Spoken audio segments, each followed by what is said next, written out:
আজকে আলোচনা করব বাংলাদেশ পল্লী বিদ্যুতায়ন বোর্ডের মিটার রিডার কাম মেসেঞ্জার পদের পরীক্ষাটির সময়সূচি কিন্তু অলরেডি প্রকাশিত হয়েছে।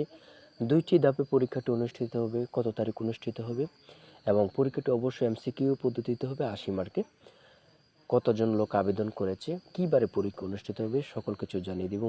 মূল কথা যাওয়ার আগে ছোট্ট একটি কথা শেয়ার করার পর আমি কিন্তু মূল কথায় চলে আসবো। দেখেন, যারা মিটার রিডার কাম মেসেঞ্জার পদের পরীক্ষার্থী, আপনাদের জন্য অনেক যাচাই বাছাই করে বিগত সালের প্রশ্ন ও বিভিন্ন পরীক্ষার গুরুত্বপূর্ণ প্রশ্নগুলো নিয়ে চূড়ান্তভাবে সাজেশন তৈরি করা হয়েছে। আমাদের সাজেশন থেকে বিগত সালে অনেক পরীক্ষার্থী উত্তীর্ণ হয়েছে। যদি আপনি উত্তীর্ণ হতে চান, আমাদের সাজেশনটি আপনার জন্য যথেষ্ট। এখানে অধ্যায়ভিত্তিক সাজেশন, প্রশ্নগুলো কোনো এলোমেলো প্রশ্ন নাই। চূড়ান্ত সাজেশনের সাথে অ্যাকসেপ্ট প্রশ্ন প্যাটার্ন পাবেন। এই দুইটি সাজেশন ফলো করলে আপনি পরীক্ষার শতভাগ কমন পাবেন ইনশাল্লাহ।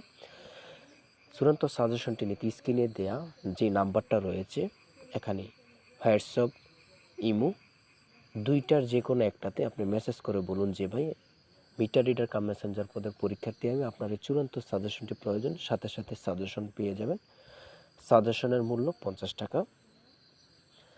যদি এই চূড়ান্ত সাজেশনটি নেন, ইনশাল্লাহ আপনার আর কোনো কিছু পড়া লাগবে না, অধ্যায়ভিত্তিক সাজেশন। আমি এখন মূল কথায় চলে আসতেছি। দেখেন, সেটা হচ্ছে সুসংবাদ, মিটার রিডার কাম মেসেঞ্জার পরীক্ষা 4 মে এবং 18 মে অনুষ্ঠিত হবে। অর্থাৎ 4 এবং 18 মে অনুষ্ঠিত হবে, দুইটি ধাপে। প্রথম 4 মে হবে 9টি অফিসের এবং 18 মে হবে 9টি অফিসের। মোট আবেদন সংখ্যা হয়েছে 66,509 জন। রোজ শনিবার পরীক্ষা ঢাকা অনুষ্ঠিত হবে। পরীক্ষা 80 মার্কে, অর্থাৎ 80 নাম্বার এমসিকিউ পদ্ধতিতে হবে। যাদের যে কোনো সমস্যা বুঝতে হলে আমাকে কমেন্টে মেসেজ করবেন, সাথে সাথে রিপ্লাই পাবেন ইনশাল্লাহ।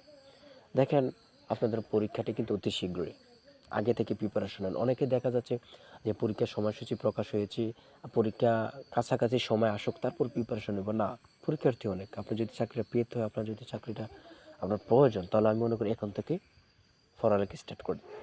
পরীক্ষার সময়সূচি মানে পরীক্ষা কাছাকাছি আসলে তখন সবাই দৌড়াদৌড়ি করেন পড়ালেখা, তখন তো আপনি পাস করতে পারবেন না।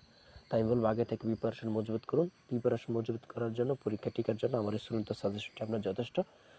সবাই ভালো থাকবেন। আল্লাহ হাফেজ।